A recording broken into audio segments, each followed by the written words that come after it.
तुम्ही जर राजा शिवाजी हा सिनेमा पाहिला असेल तर त्या सिनेमाच्या शेवटची एक खास अनाउन्समेंट तुम्ही नक्कीच नोटीस केली असेल. काय होती ती अनाउन्समेंट? तर ती होती राजा शिवाजी या सिनेमाच्या पुढच्या भागाची, राजा छत्रपती शिवाजी.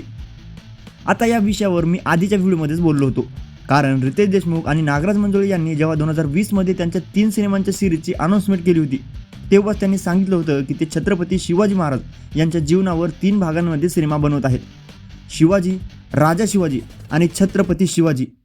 आता रितेश देशमुख यांनी डायरेक्ट दुसरा भाग बनवायला सुरुवात केली, राजा शिवाजी, ज्यात त्यांनी बऱ्यापैकी शिवाजी महाराजांचे बालपण आणि तरुणपण दाखवलं.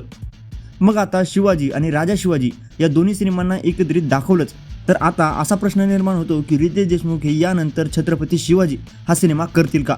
तर त्याचंही कन्फर्मेशन आता राजा शिवाजी या सिनेमाच्या शेवटी रितेश देशमुख यांनी केलेल्या अनाउन्समेंटवरून झाले.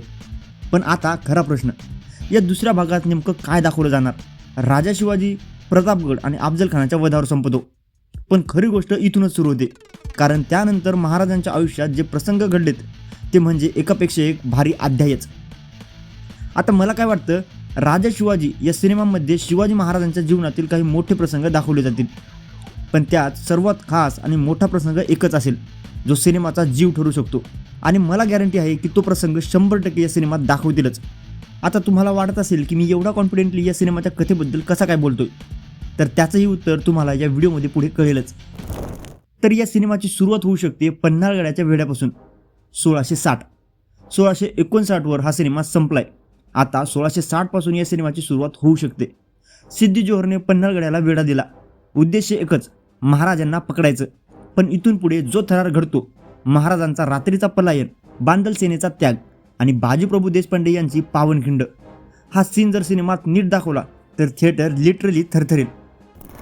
त्यानंतर 1663 लाल महाल पुणे. महाराज थेट शत्रूच्या घरात घुसतात आणि शाहिस्तेखानाची बोटं कापून निघून जातात. हा प्रसंग म्हणजे प्युअर सिनेमॅटिक गोल्ड आहे. त्यानंतर 1666 आग्रा.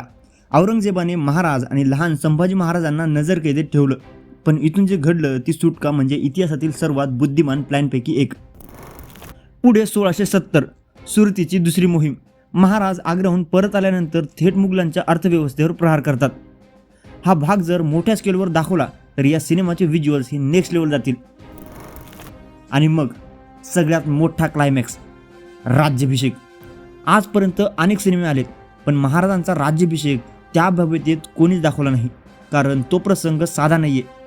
तो म्हणजेच एक स्वप्न पूर्ण होण्याचा क्षण आहे, आणि मला पूर्ण खात्री आहे या सिनेमात तो दाखवला जाणारच. का? कारण काय? कारण नावच सांगते, राजा छत्रपती शिवाजी. म्हणजेच हा सिनेमा महाराज छत्रपती बनल्यानंतर संपण्याचे चान्सेस आहेत. आता काही लोक म्हणतील की मी ज्या ज्या प्रसंगांबद्दल बोललोय त्यावर आधीच काही सिनेमे आलेत किंवा त्याबद्दल महाराष्ट्रातील बऱ्यापैकी लोकांना माहिती आहे, मग लोक पुन्हा पैसे खर्च करून तो सिनेमा का बघायला जातील? तर थांबा, अफजल खानाचा वध आपण लहानपणापासूनच ऐकत आलोय, पण या सिनेमाने तो ज्या पद्धतीने दाखवलाय त्या डिटेलिंगमुळे तो पूर्ण आपल्याला नवीन वाटला.